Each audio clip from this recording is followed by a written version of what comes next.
Jay Williams, Let's Live Life, and we're back. Friday, payday. So I'm only going to do a part 2 right behind yesterday's part 1 because so many people asked for it. I'm sorry I didn't get a chance to comment on anybody's, comments yesterday. I appreciate the love. Thank all of y'all. I had to, as you can see, I'm not in my regular truck. I'm not in Big Baby no more. Went and picked up the new whip yesterday. Hope y'all like it. It's crazy. It's one of the vehicles I always dreamed of having. You know, when you're a little kid and you ride on a school bus and you say, I'm going to have that car one day. Well, that's my car. Well, I remember the first time I seen one of these go by. And I said, I'm going to have one of those one day. So at the end of the video, I'll show y'all some pictures, maybe a little video. But y'all know I done seen some stupid people, dealt with some dumb people. The stories are pretty much endless. So let's relive it. First one for y'all, Larry Lee. I've talked about Larry in the past. Larry was a nutcase. Larry loved him some crack. Larry would smoke up all the crack. Every time he got out of prison, which Larry had been in prison a whole bunch of times, he would go smoke crack. Now, what I never understood about Larry is Larry had nice hair. He had a full head of hair, but he kept his head shaved bald. And if you shave your head bald and you've got nice hair, you are just an asshole. Me, I ain't got no hair. My shit fell out. I was stressed out. On top of the medications they were giving me, that shit went bye-bye. And hair is a big thing. So to shave off the hair that doesn't need to be shaved off, to me, was crazy. Larry was big as head, right? When I met Larry, he wasn't far from going home. I think he was on like his 4th or 5th prison trip. This dude just couldn't stop stealing in the streets. Couldn't stop smoking crack. And Larry would steal anything he could get his hands on. Didn't matter. Larry's the type of dude that would come in your backyard at night, steal your lawn furniture, and you see him pulling it down the street the next day trying to sell it, right? So Larry gets out of prison. He leaves. Me and Larry got to fighting. That was the end of Larry. I knew his release date was coming up. He was getting out in September. This fight/stabbing thing that happened with Larry was, a couple months prior to him getting out. They asked me about the stabbing. I wouldn't tell them. I didn't admit that Larry did it. I kept it 100. It was just one of those things that happens in prison when you're going at it with somebody. So Larry didn't pick up no extra time. We both were eventually let out the hole. Larry comes back to prison. I see Larry this go round, and he was always telling everybody, if I do come back, I'll come back with a whole bunch of time, or I'm a whole court in the streets. I ain't coming back, right? Roll these windows up for y'all. So when I see Larry this go round, Larry has got a bunch of time. Larry had a bunch of time suspended over his head on this case. He had been given so many breaks that the judge pretty much told him, if you come back to my courtroom, I'm not cutting you no more deals. I'm done playing with you. You better not so much as stick a piece of bubble gum in your pocket. If you do, I'm going to violate you. I'm going to give you this suspended time, and I'm going to give you the max on whatever your new charge is. When I first saw Larry on the second go round, I hadn't left prison yet. I've been in here years, and I see him again. He's just coming in, got his bags, had just showed up from the receiving prison he was at. And he walked by me, looked at me, I looked at him. We didn't speak. I didn't even really recognize Larry, because Larry had a full head of hair. A couple of years had passed. He had put on some weight. That jail will fatten you up. Larry ends up back over in my building, but not in my pod. So he lives in the same building. It's got 4 pods as me, like 4 pods in the building. But we don't live in the same pod, right? Which is cool with me because I didn't like Larry anyway. But his celly goes on to tell everybody, man, I got the dumbest dude in the world in the cell with me. Very common. A lot of stupid dudes, right? Told y'all that yesterday. And dude was asking him, and this dude came back and told us all this. What you mean you got the dumbest celly in the world? He was like, man, my celly's locked up for stealing. I said, man, it's a lot of dudes locked up for stealing. There's a lot of thieves in here, a lot of robbers. That ain't what's so crazy about that, right? He was like, nah, man. Larry lives out in Lynchburg. Larry decides he wants to cut his hair. This dude is, I guess, stole enough stuff that he can afford a haircut and to get high, right? So he wants to cut all his hair, fade it, do whatever. I don't know what type of haircut he can get, but for some reason, Larry's in the barber shop.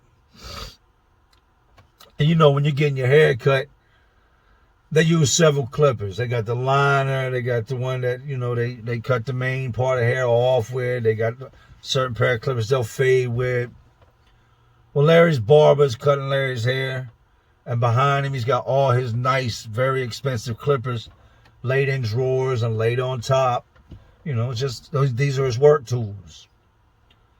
Dude steps off to do something, spins Larry's chair around and tells him, I'll be right back, check this, see what you think. And Larry's looking in the mirror, and while dude ain't looking, Larry reaches up there and grabs a couple pair of clippers, shoves them, in the front of his pants, sitting in his chair with his apron covered with hair, right? Shoves them in the front of his pants, tucks the cords, and goes back to sitting there like ain't nothing happened. Dude would finish up whatever he had going on, whether it was a phone call, cigarette break, blunt break, whatever. Dude comes back, goes back to cutting Larry's hair, goes to grab a pair of clippers, the clippers are gone. Looks at the place where he just laid all his very expensive clippers. Some of these things are gone. The only person there is Larry. So he tells him, you got jokes, homeboy? Go ahead, man. Come on, borrow them clippers. Larry's like, man, I ain't got no clippers. Like, man, don't play with me, man. Give my clippers back. Like, them shit's expensive. You're the only one sitting here. You had to take my clippers. I ain't take your clippers, man. Dude said, okay. So dude goes ahead and I think he had somebody else, like I said, the stores told me, call the police. He refuses to finish cutting Larry's hair. Larry leaves out the barbershop, going down the street. Police pull up on Larry, search Larry, and find Larry with the clippers. The judge stayed true to his word. The judge smoked Larry's boots. When I seen Larry the second go round, Larry was doing double digits, which means he had more than 9 years. Double digits can be anything from 10 to 30. Larry had double digits. And I'm talking double digits that start with a 2. They giving this man 20-some years for stealing hair clippers. Because the judge got tired of playing with him. They got tired out in Lynchburg of dealing with Larry and all his bullshit and him stealing. They're giving him so many breaks on everything he stole. And he would do a couple years here, but he would leave 7 or 8 years suspended just hanging over his head. If you get in trouble, we can give this to you. Judge broke his whole entire foot off in Larry's ass. Just like that, Larry was back in prison getting his head shaved bald because he wanted to steal some clippers. There's some dumbass people in this world. Now, the second story takes place when I was a juvenile. And with the detention center, anybody that's ever been to the detention center, you generally see that's the same kids in and out all the time. Every time I would go to the detention center, I would see somebody I was in there with last time that was back, or somebody that hadn't left, or somebody new came in. It's a good chance I've seen them before because we were problematic children. We were the same guys that, always messed up. Do some adjusting real quick. So we were, we were the regulars. You see a regular in a bar, we were the regulars in these detention centers. The guards knew us by name. Some would leave and come right back a couple days later. Well, we had these two brothers in there. And one was, maybe 4 years older than the other. And the younger brother, here's the crazy part. The older brother was like 17. And the younger brother was like 13, 14. So they had to sleep on two different sections of the detention center. They kept children under the age of 13 on one side and the ones over 13 on another side. But they would see each other through like this big glass window. We had B1 and B2 in Chesterfield.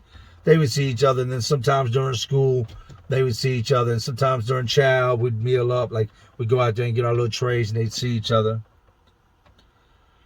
Well, the one brother, the younger brother, man, the older brother had a little more sense, but the younger brother was just out of control. This dude didn't give a shit. He wasn't really a fighter. He wasn't a dude that caused a lot of trouble. But when it came to the streets, this dude did any and everything he wanted. And it was because he was a juvenile. They would slap him on his wrist and let him go. When I was in the detention center with him on this go-around with the story I'm telling you, he was in there for auto theft.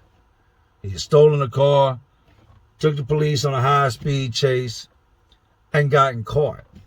Wrecked the car, hurt himself, was in the hospital for a little bit, was eventually released into the custody of the police and went to the detention center. I remember the day he goes home, man. The night before, he's telling everybody, I'm out of here, I'm out of here. And you couldn't order commissary or nothing like that in the detention center. We had what's called snack redemption. On Saturday night, they come in and they play a movie on the TV with old VCR tapes. And everybody would get in a chair and sit down. You walk down this table and down these long rows of table, and you get an orange, a napkin with some raisins and peanuts and stuff in it.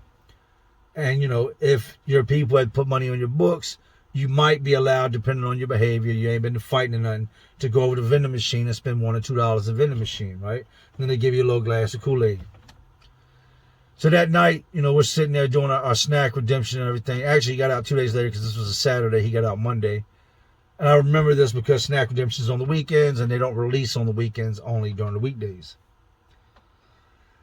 So he keeps talking, during TV time, talking everybody's head off. He's going to do this, he's going to do that, he's going to do this, But we all know what he's not going to do is stay out of trouble. He's just not a stay out of trouble type of guy. This dude just don't give a shit, right? He would go home that Monday morning, and I talked about this in another story, so I'm just getting a little deeper. He would go home that Monday morning. They released him around, they usually let us out about 8:30 in the morning. Your parents or whoever you had as a guardian, loved one that was signed in on the paperwork that, you had to fill out when you came in, would come pick you up. They walk you out. They take you into this room. You take off your detention center clothes. They give you a brown bag. You put them in there. And they give you another brown bag, which is the actual clothes you got locked up in. So he goes through the process. They give him his clothes. He leaves. Right around lunchtime, we had just locked down for count. Come out for count. And I'm walking down this hallway that leads into like the day room area. And I look at the doorway, the old man named Mr. Tatro. Anybody that's ever been to Chester Detention Center knows who Mr. Tatro, Big Mac is, China Mac is, Dre, all these different guards that worked in there at the time, right? Mr. Tatro was the intake officer. Old white man. Always smelled like he had his pocket was full of old cigarette butts. Smelled like he had put out like 8 cigarettes and just kept them in his pocket. Always reeked like an old, dirty, stubbed out cigarette. Mr. Tatro comes to the door, and in walks the same dude that left that morning. This dude is a whole entire asshole. He's a whole entire moron, a whole entire idiot. He would go home, go to his mom's house, and not far from his mom's house, he had another stolen car parked. Now, he's one of these dudes that would just steal cars, then park it somewhere, see something else he wanted to steal, and steal it. Well, he didn't live far from a school, And this is a middle school. J.L. Francis is the school. Right over there off Broad Rock Road. He walks up to J.L. Francis. Looks around. Nobody's looking. Gets in this Altima he stole a couple months prior that's just been sitting there. Like, this is what he does. Reaches under his seat, grabs his screwdriver, puts in ignition, turns it, goes to pull out. Undercover swarming and blocking. The cops had been known this was a stolen car. Had been watching it. They were just waiting to see who was going to come get in it. And it just so happened that on one of the days they were doing their let's watch to see who gets in it. He gets released. Walks his silly ass up the block. Hour and a half, 2 hours after getting out the detention center. Gets in the car and starts it. Only to be surrounded by the police. And back in the detention center in time to have lunch. I've told y'all can't make this shit up, man. There's some stupid people in the world. I gotta sit here and say that I haven't committed some dumb crimes, I haven't done some dumb things, would be just the biggest lie in the world. I drank heavy all my teen years. Once I was able to drink, once I turned 21, I turned it up to a whole new level, you know, because I could just go get bottles of liquor every day, and I was already drinking bottles of liquor every day. But with being 21, now I can go to the club. Now I can go in there and pop bottles, order mixed drinks, really show my ass. Now, my biggest downfall when it came to being a dumb criminal was the Xanax. Xanax and alcohol do not mix well at all. Xanax, if not taken the way it should be, is very bad. I'm talking a whole entire lapse of times, memory loss, doing things you would never do in a million years. But now you've taken this Xanax and you don't think about it. You're not yourself. Just do whatever you want to do. So I had these homeboys back in the day. I haven't seen none of them in a long time, but Broad Rock area. Dudes rap. They opened up for a group back in the day called Crime Mob.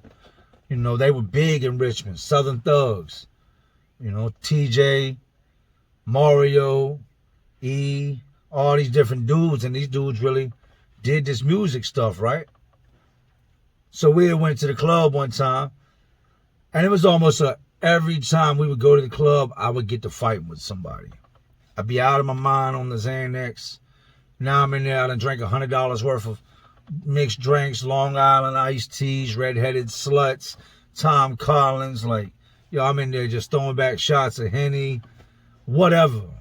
I'm you know, push it to the limit. I'm like Tony in this bitch. I'm just going crazy with it. So the first time we ever all went out as a group, I get into it.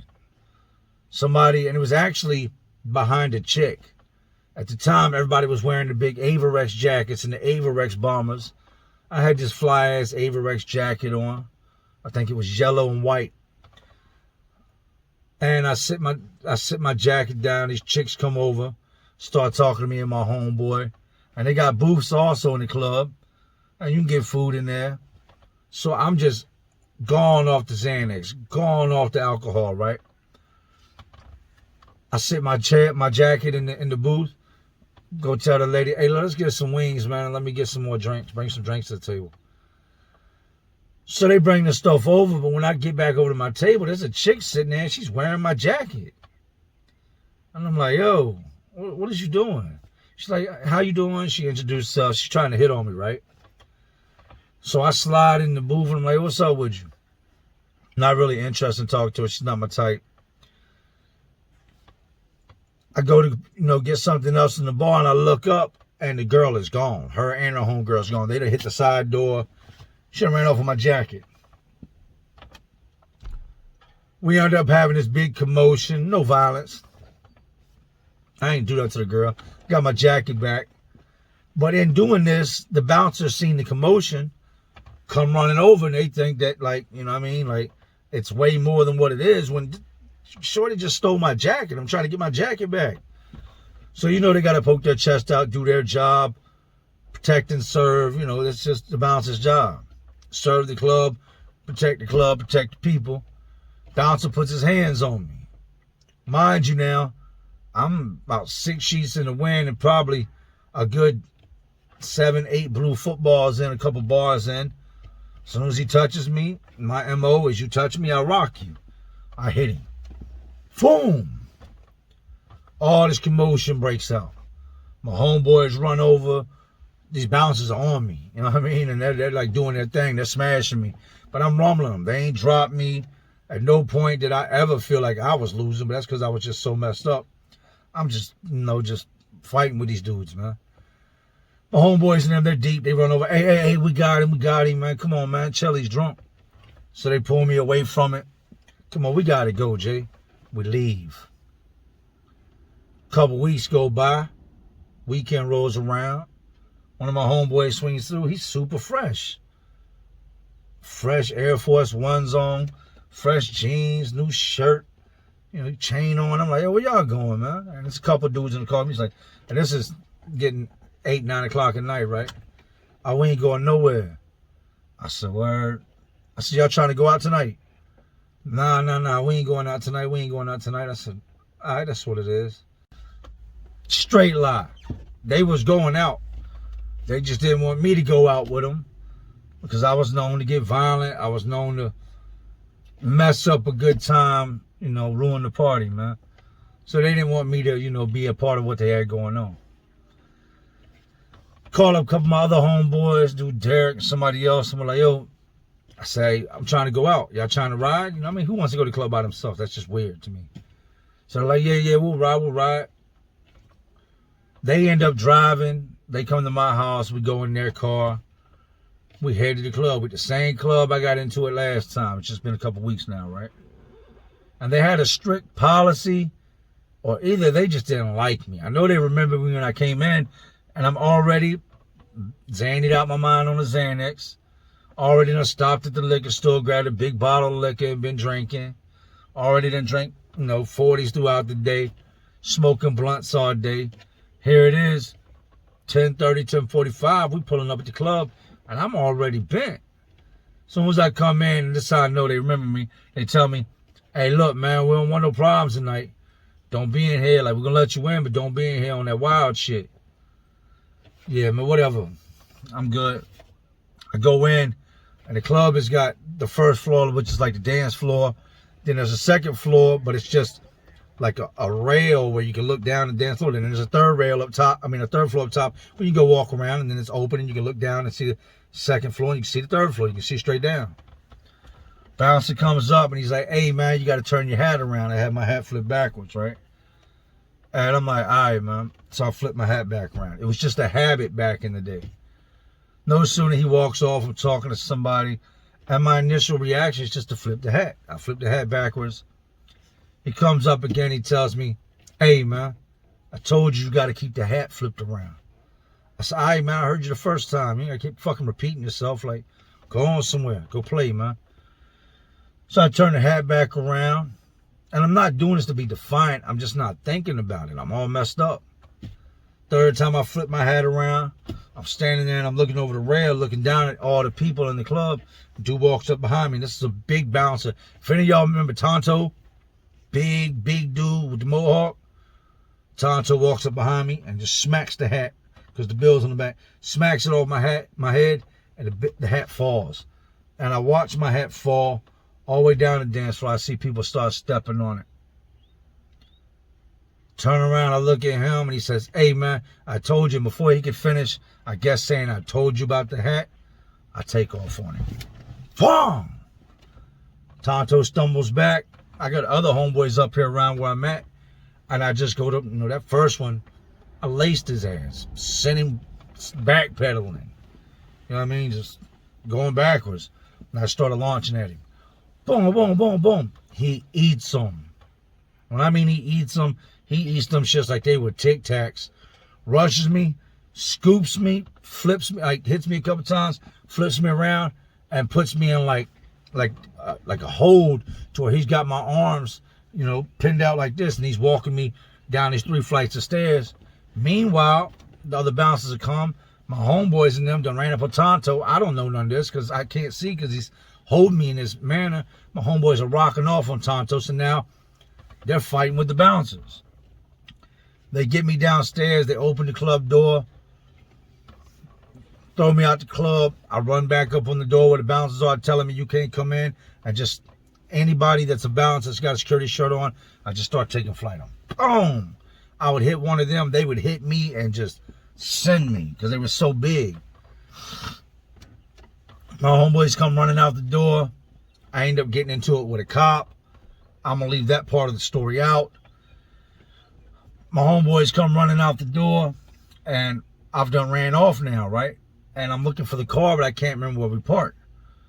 So my homeboy's telling me, he's like, man, what the fuck is you doing, man? You tripping. You always got to do this and do that. You be doing the most. So now me and him get to arguing. I ain't trying to hear your mouth, man. You know what I mean? Like, I just got into it, man. I'm knotted up. Look at my face, man. And I'm telling, he's running his mouth. I'll leave your ass. I said, I don't give a shit. I don't need you, your busted ass car. Leave there, punk. I'm good. He leaves, and that's one of the last things I remember. The next morning, I wake up, and the sun is beating in my face. My face is burning, and I am inside this big cargo truck stretched across this bench seat, and the leather seat is gotten hot, and it's starting to burn the side of my face. And I wake up, I sit up, I look around, like, the hell am I at? What happened last night? I'm in a produce truck. There's a produce company not far from the club we were in. Apparently, I'd stole some tools from somewhere. Maybe they were in the produce truck. But I've ripped the ignition out of this produce truck. I've gotten this truck that is turned over, but it's not started because all the interior lights are on and starting to die. I attempted to steal a produce truck to go home. I realize I'm in here. There's blood all over, you know, the seat, on the dash where I didn't cut myself, tearing out the ignition. So, oh, hell no. Take, you know, my shirt off, take my wife beater off. I start wiping. I'm spitting on the dash, trying to wipe the blood off, get as much of this blood up as I can. Grab these tools and stuff I had. I jump out the truck, put my other shirt back on, run a couple blocks over, throw all the tools into the dumpster, walking back up the block, and I see a cop car parked behind the produce truck. And I left the door open. Somebody's done called and told them, I guess, they see me coming out of it, or the lights are on, or who knows. But I ducked going to jail on that one. I shouldn't have. But that was some stupid, stupid shit. I ended up calling somebody I know to come get me. They show up, my eyes like closed up, just beat up from trying to fight all these bouncers off these annies. What happened to you? Hands are cut. I got big cuts in the palm of my hand from where I ripped this ignition out. You all right? Yeah, I'm good, man. Like you had a wild night. You got blood all over you. I said, yeah, I'm all right, man. Just take me home. Stupid, stupid shit. I could have went to jail for so many counts of assault, the stuff that happened with the cop, the attempted grand theft auto, the destruction of personal property, but I slid on that one. And due to the fact that I ain't give y'all no club names, no location, don't be in my comment section talking about you just told on yourself and you're going back. So I hope y'all enjoyed this, man. Y'all already know these institutions, jails, detention centers, prisons, they're all just crazier worlds inside of this already crazy world we live in. And as always, y'all know what I'm doing. Just trying to keep y'all entertained. Are you not entertained? This is Jay Williams. Let's live life. To all my real ones and awesome real ones watching, y'all still watching me. Y'all know how we do, man. Salute.